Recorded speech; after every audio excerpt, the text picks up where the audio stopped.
Pelo sinal da Santa Cruz, livrai-nos Deus, nosso Senhor, de nossos inimigos, em nome do Pai, e do Filho e do Espírito Santo. Amém. Pode sentar um minutinho.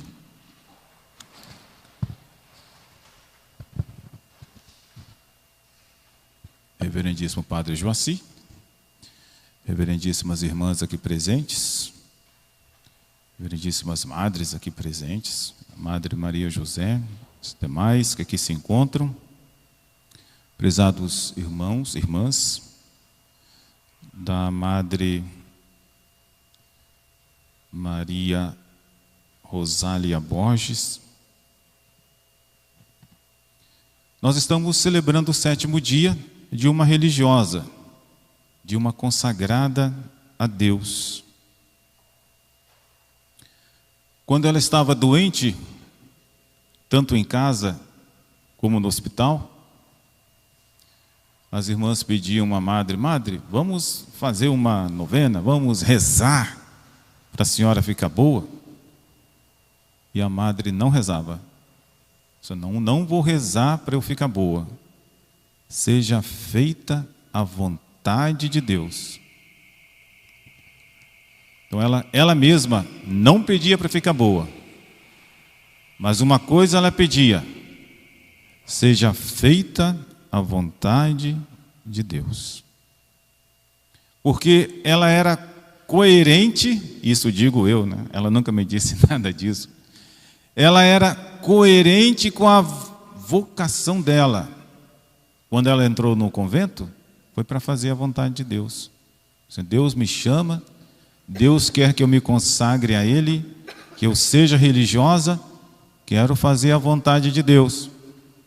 E isso também ela realizava na sua doença. Não vou pedir a Deus para eu ficar curada. Seja feita a vontade de Deus. Gostaria de dizer uma breve palavra que eu aqui me inspiro no Papa São João Paulo II. Papa São João Paulo II, em 1984, escreveu uma exortação apostólica chamada Redemptionis Donum, e ofereceu essa exortação apostólica aos consagrados, às consagradas do mundo inteiro. E ele fez essa exortação comemorando 1950 anos da redenção.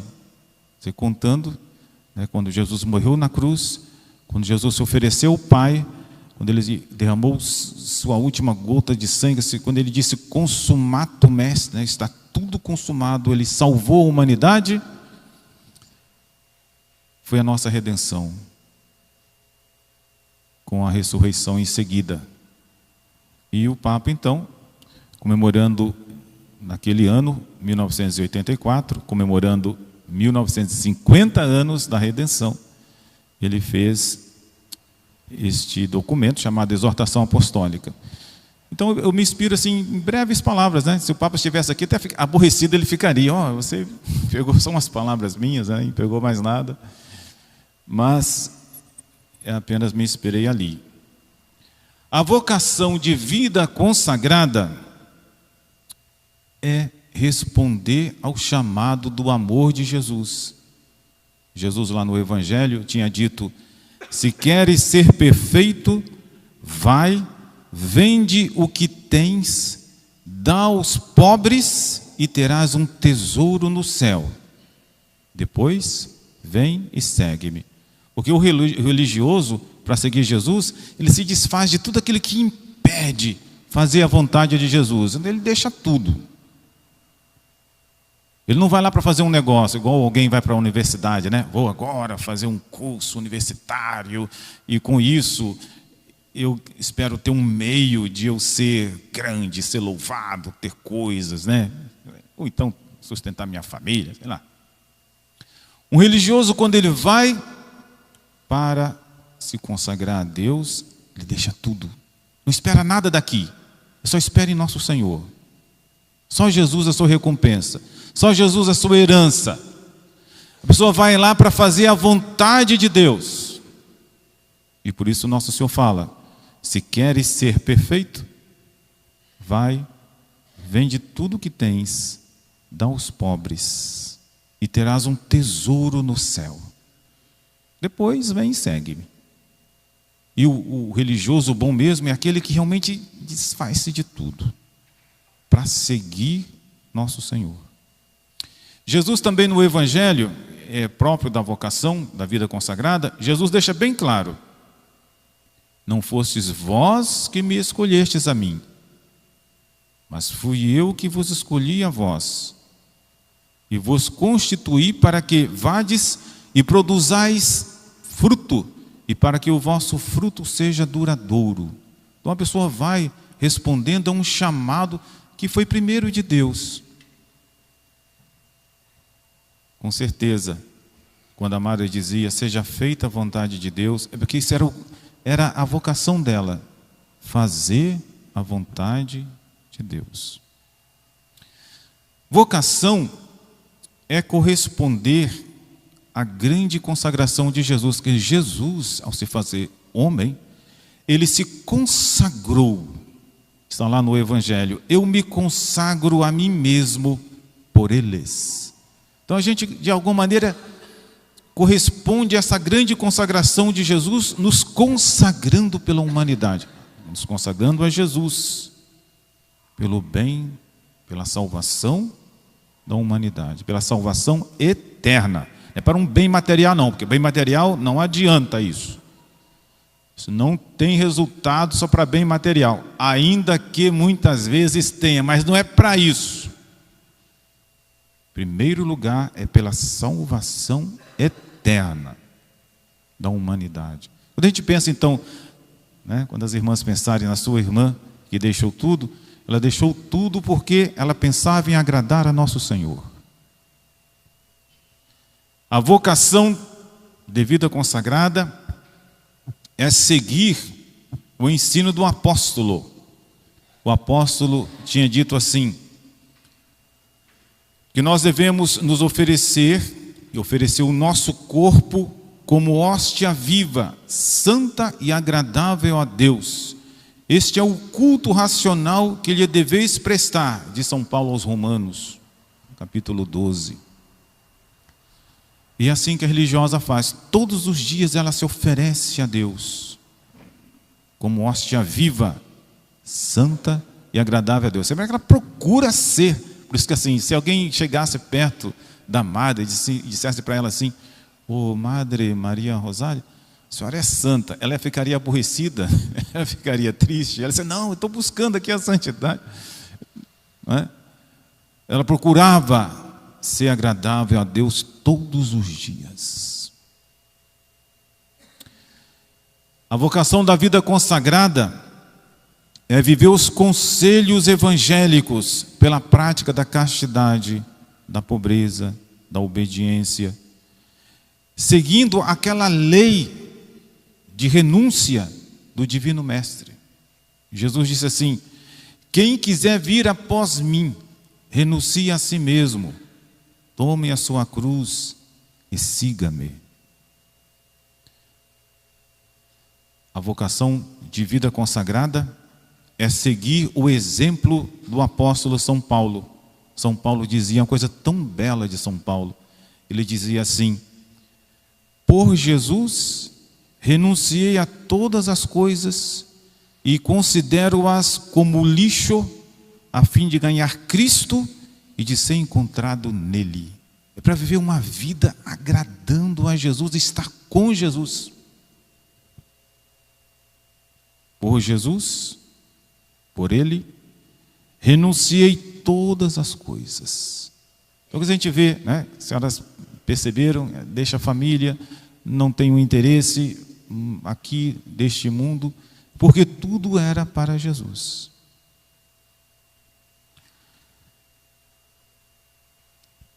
A Madre Rosália era a mais velha de seus irmãos, nascidos de Dona Francelina Rodrigues e do senhor Damião Borges.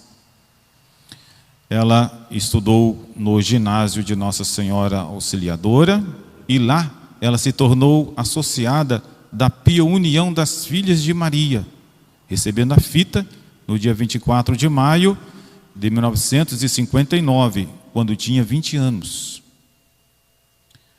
Recebeu o diploma de professora quando tinha 21 anos, e dentre outras escolas em que trabalhou, ela ensinou na escola Santa Terezinha, fundada pelo padre Antônio Ribeiro do Rosário.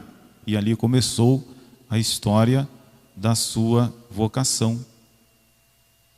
Com 22 anos, começou a participar das reuniões do Padre Rosário em preparação para um instituto de vida consagrada secular que se chamou Associação Santa Terezinha.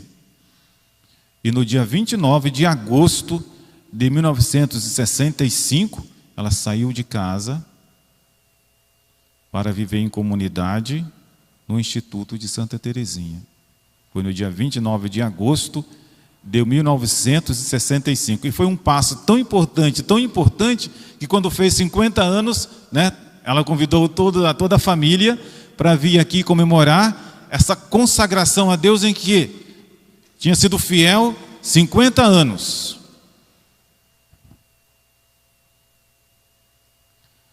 Neste dia, nós celebramos aqui nesta igreja as bodas de ouro dela.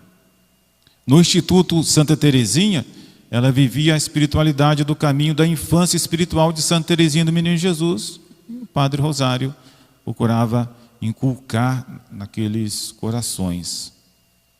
Neste instituto, a irmã Rosália e suas co-irmãs ensinavam na escola, ministravam catequese, ajudavam os pobres em ambulatório médico, preparavam a Páscoa dos presidiários do presídio Dalton Crespo de Castro e prestavam assistência religiosa aos tuberculosos do Hospital Ferreira Machado. E, além disso, participavam das missões paroquiais com instruções e visitas às casas. Ela foi para se consagrar a Jesus, para estar com Jesus, e uma vez estando com Jesus, levá-lo, tanto quanto possível, para os outros.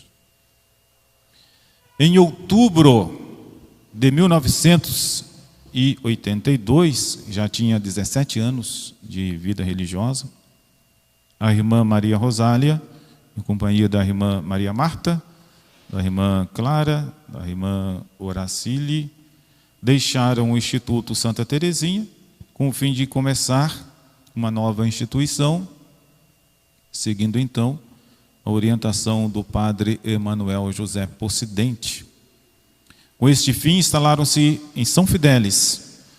Começaram a receber assistência espiritual do padre Eduardo Ataíde, em suas passagens de Pádua a Campos, porque assim, o padre, até hoje, né, ele está aqui em Campos, o padre Eduardo Ataíde, que é Monsenhor Eduardo Ataíde hoje.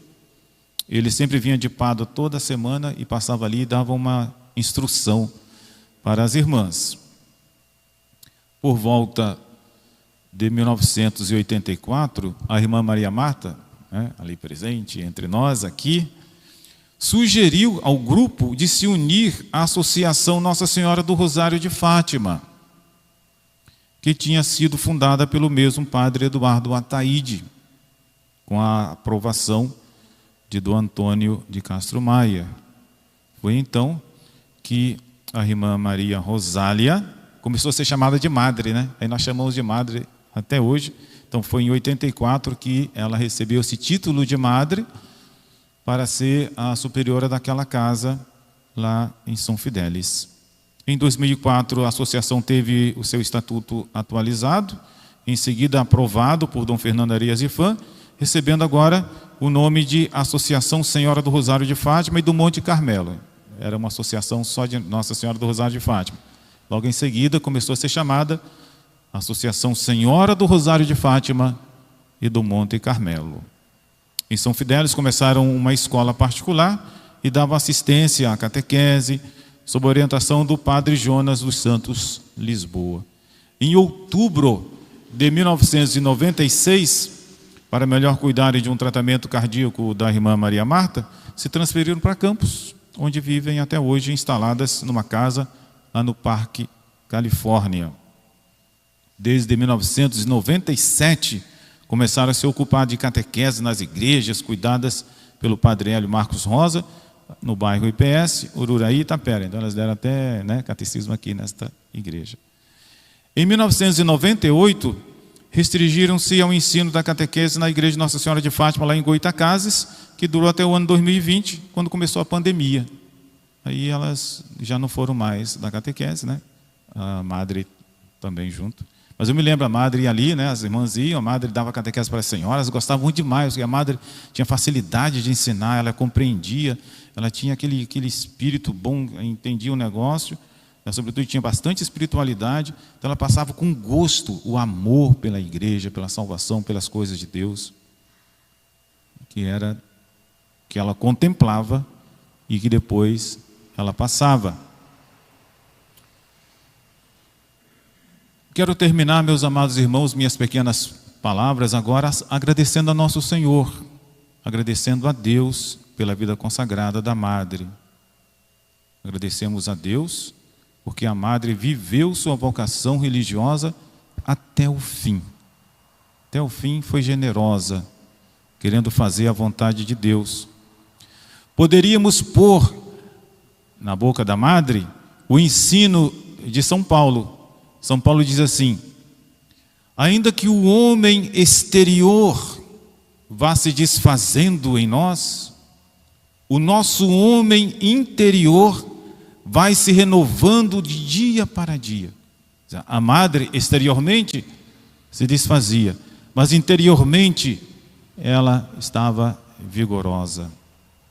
O nosso homem interior vai se renovando de dia para dia. É isso que sentia São Paulo na sua vida. Será por isso que ela, já doentinha, ela não pedia que ela ficasse boa, mas ela pedia que fosse feita a vontade de Deus. Nosso muito obrigado à madre, e que ela, se entrar com a graça de Deus o quanto antes na eterna glória, que ela reze por nós, que ela interceda por nós. E que Nossa Senhora, venerada sob o título de Senhora do Rosário de Fátima e do Monte Carmelo, receba a madre e que ela seja logo coroada com a coroa dos vencedores no banquete do reino dos céus. Seja feita a vontade de Deus. Em nome do Pai, e do Filho, e do Espírito Santo. Amém.